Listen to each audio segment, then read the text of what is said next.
We are now in day number 8 of the unusual activity trend, where energy stocks open in one direction and then flip to the other direction.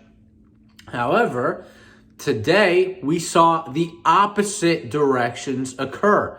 That means that energy stocks opened down and then went up. Finally, we have a day that is up. However, we closed well off the highs of the day, and most stocks were barely up on the day. There's also been incredibly absurd and unusual activity in the price per barrel of oil.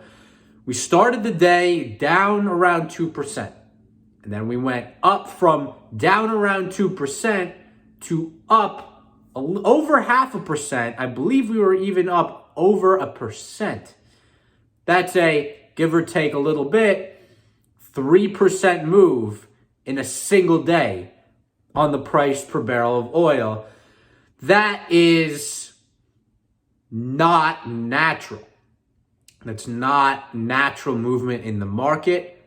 It's not natural movement in supply and demand of oil. It should be less volatile than that, especially intraday. However, that's not the end of it.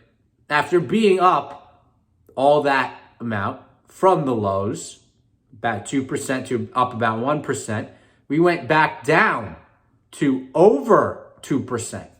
So a 3% downside move, all within one day. Energy stocks still closed a little green. They saw a nice move into the close. That's good to see. But unusual times. What happened today in the market? Well, we saw China, for the first time in their history, decide to unload barrels into the market. One can be concerned, oh, well, if the market gets flooded, and it's not necessarily the energy stocks that are flooding the market and getting profits from that, we should be concerned. Well, history actually tells us otherwise. Just a couple weeks ago, we saw the United States decide to unload barrels into the market. And what happened to the price energy? Nothing. We're knocking on $70 per barrel's door. So I don't expect this China thing to have too great of an impact. It probably was the cause of being down 2% earlier in the day.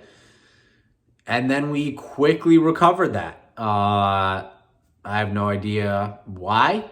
I'm not a commodities trader. I'm not looking at the volatility in there. But my assumption is the China news caused a spill, and then people bought. So it's unusual activity that's been happening. But I like what I'm seeing in the fundamental picture. The China unload probably isn't that great. It's probably not going to have much of an impact on the market. Saudi Arabia, we already know, is willing to sell their oil to China for a lower price, and other Asian countries. Apparently, it's most expensive in Asia. That's just the way the market is right now. It's most expensive to buy oil and natural gas in Asia. So Saudi Arabia is extending them a hand. You know, China, authoritarian, massive regime with a lot of people. A lot of people seem to want to be on their good side around the world, except for the United States. So we're really going to have to see what happens here.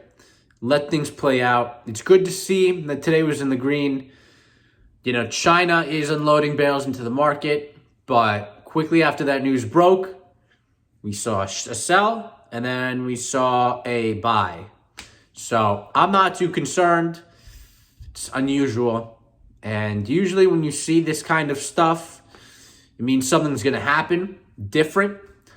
And considering what we have seen is essentially a crash in energy stocks, despite seeing no crash in anything fundamental. We just had the highest week of energy demand ever on record, near the lows, local lows in the stocks. Unusual. That's like inverse of what should happen. You know, rallies don't necessarily happen after a rally, right? Unless you're something like Microsoft or Apple. Rallies don't usually happen after a rally. Rallies tend to happen after a drawdown. After selling, the selling has occurred, and now the stock rallies. And we've seen the selling occur in energy stocks, but we haven't seen the rally yet. However, the fundamentals have remained firmly in place. Little to no deviation. Delta really had no effect, but that was likely the cause of the drawdown. Now we're seeing Delta roll over, and in that time, we've seen the fundamentals strengthen. The price per barrel actually hit new highs as stocks continue to sell, multi-year highs too. And now just be at the same level they were when stocks were at their peak. So everything is in place for a rally. We just shouldn't, try to say, oh, it's happening tomorrow. Oh, it's happening today. I played that game. It doesn't work. We just got to play the week-to-week, month-to-month game. And if we stay there, we should be profitable. So until next time, peace out.